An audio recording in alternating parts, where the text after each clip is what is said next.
Philophobic. So, yung philophobic daw phobia.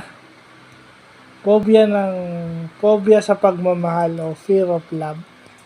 So, ano tong philophobic na to? Ito yung mga taong hindi makapag-maintain ng lasting relationship. Or worse, yun yung mga ayaw kinakasal. Diba yung ayaw mag-settle down ever. Diba yun yung sinasabi nilang may philophobic.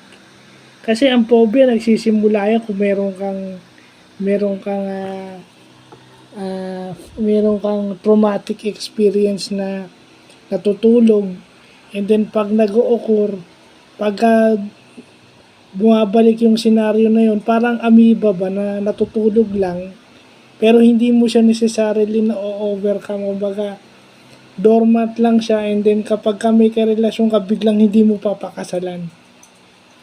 Or kung ikaw yung babae, may nagpa-propose sa'yo, ayaw mo. Or ikaw yung mga babae na paiba-iba ng boyfriend, o mga lalaki paiba-iba ng girlfriend. Basta yung ganun. Yung pala ang tawag dun, philophobic. Kasi, I mean, meron sa Instagram na nagsasabi na sila philophobic. May mga taong tahasang inaamin na sila philophobic o may philophobia. May ganun pala. So, butit na lalaman natin. Nilagay ko na nga sa email drops ko eh. At least, may mga kakilala akong ganyan. Kaya pala meron din mga celebrities na ganyan. May mga social media personalities na ganyan. So,